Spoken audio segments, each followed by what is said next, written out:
And hey, good day to you. Welcome to the Trade Show Guy Monday Morning Coffee for September 25th, 2017. I'm Tim Patterson, Trade Show Guy. I got a book out, the Trade Show Success, 14 Proven Steps to Take Your Trade Show Marketing to the Next Level.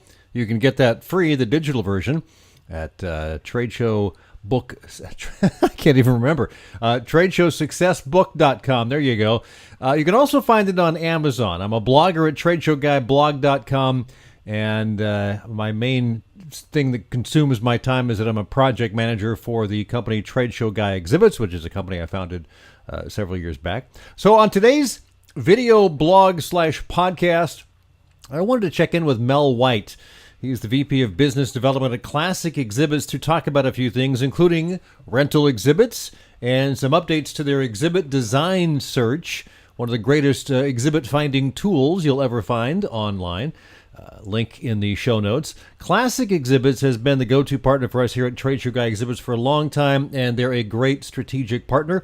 One thing I like about working with them is that they are never satisfied with where they are at any moment. They're always looking to come up with more creative ideas, more fun products that help exhibitors do a better job of working with their clients at trade shows. So here is the conversation I had recently with Mel about all that. I'm speaking today with Mel White, VP of Business Development at Classic Exhibits. And Mel, I want to speak to you today about booth rentals. I know we've spoken a couple times about this in the past. It's a fun topic. I know it's one of your favorites because there's a lot of misconceptions. There's a lot of changes. We've had clients come and find something on the exhibit design search that's in the purchase only area, and they say, "Can we rent this?" And it turns out, well, probably so. And so let's start from there, about your exhibit design search. You guys have been doing some changes with that lately. We have, as you always are. Yes. So one of the things we've done is historically we've kept purchases in one part of exhibit design search and rentals in another portion of it. But what we've done now is we kind of commingled them. So we've taken a lot of the rentals, a lot of the purchase exhibits, and now we price them so that you can see right up front, this is the purchase price, this is the rental price. At this point, there's about 100 kits that have both purchase and rental prices right there up front. Now, we're certainly willing, as you indicated, Tim, we're certainly willing to have conversations with anybody about, can this particular kit be a rental, even if it's not listed as a rental. But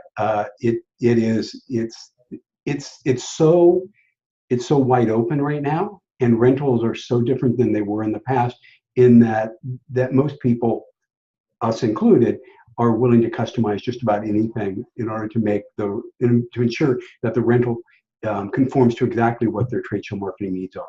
Is that because customization is just much easier than it used to be, and you don't have to fit to a certain form, as it were? Is it just becomes easier, cheaper? I'm not sure what would drive that industry that way.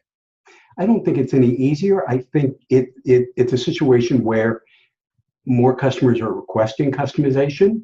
The fewer people are wanting things that are just off the shelf, so to speak. They want personalization. I mean, in everything. It's not just trade show exhibits, but everything we do, we want things personalized to our needs, and the exhibit industry is finally starting to react to that.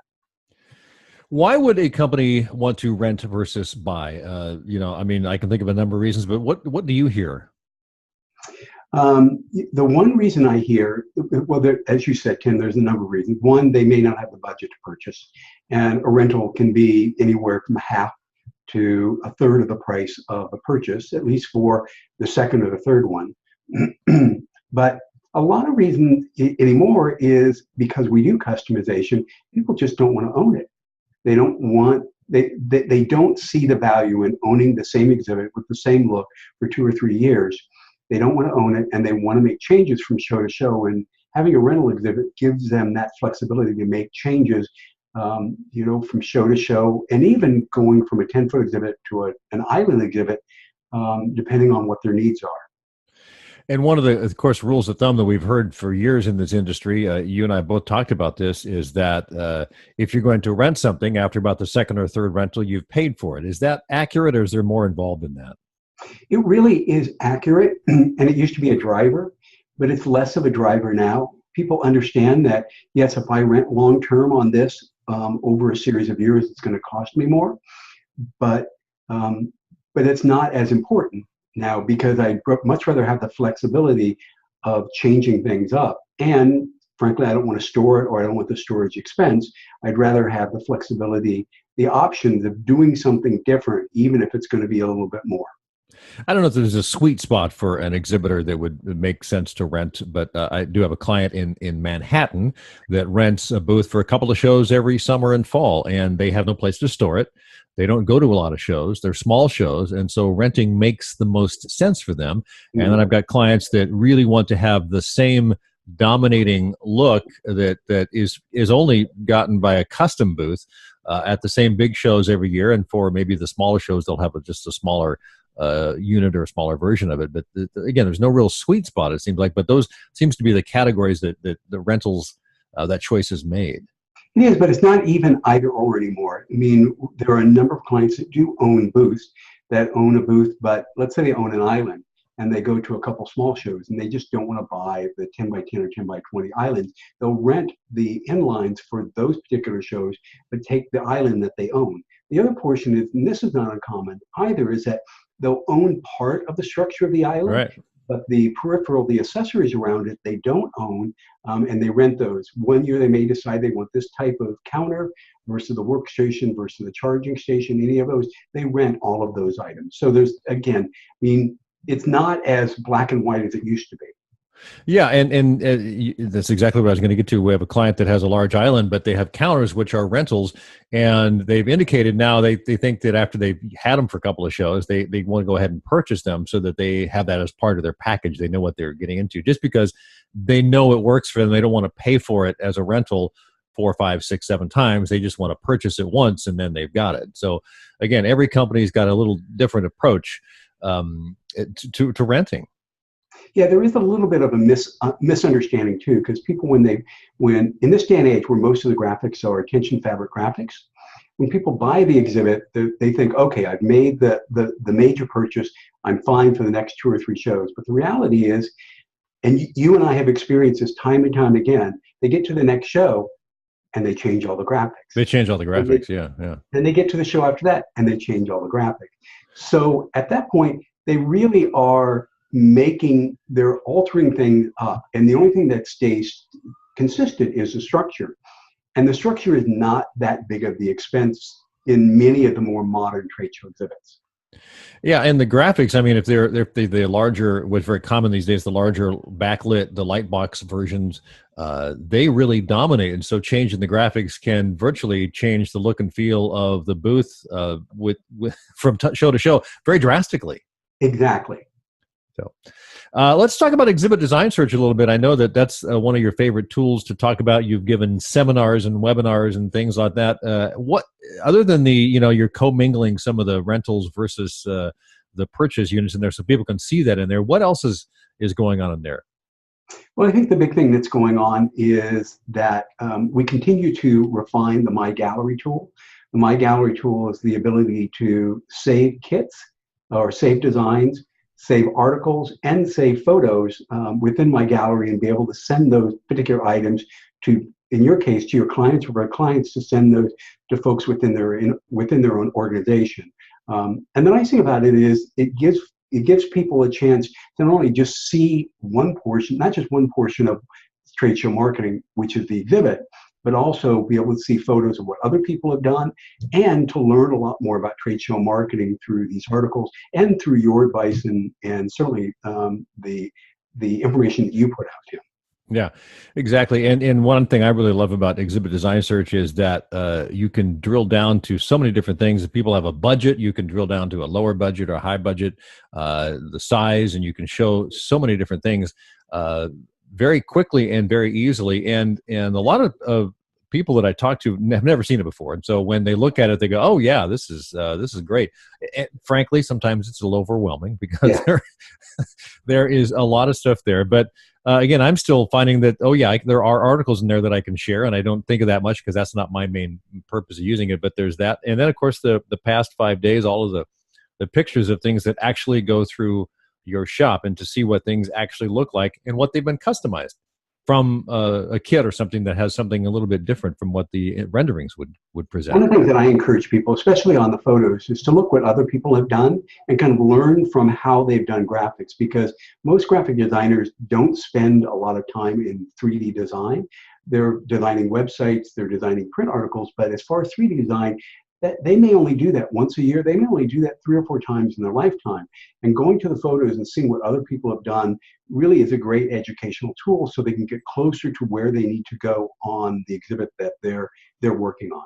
Well, it's just like walking through a trade show floor. You see what other people do, and you can snap some quick pictures of ideas. To give you some thought starters if you're looking for a new booth. And it's the same thing as going through all of the stuff that goes through your shop. It's just a good way to get the conversation going, to say, oh, I didn't even think of that. We could do that. Mm-hmm. Oh, we could do that.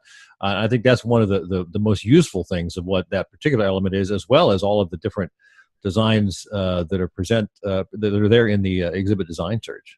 Well, I think what's interesting too, as far as graphic design, is on an exhibit, you end up learning what not to put on it and how to limit and how to get high impact without having a lot of text, without having multiple images, and even what goes up high and what goes up low and what goes up in the middle. And I don't think you ever understand that without seeing examples. Yeah. And one more thing I just want to touch on before we wrap this up is that graphics that are printed on fabric, the technology has come so far in the last 5 years. Could you address that just a little bit? I'm curious to know because it's been probably a few months since we've talked about it. What's changed? Well, I'm not sure a lot has changed, except that the resolution continues to get better and better. We see it all the time on the floor that it's near photographic right now, that direct print graphics, other than small graphics, it doesn't make any sense to do kind of large print graphics on anything but fabric. And when you look at it, the biggest jump really is in the backlighting of it.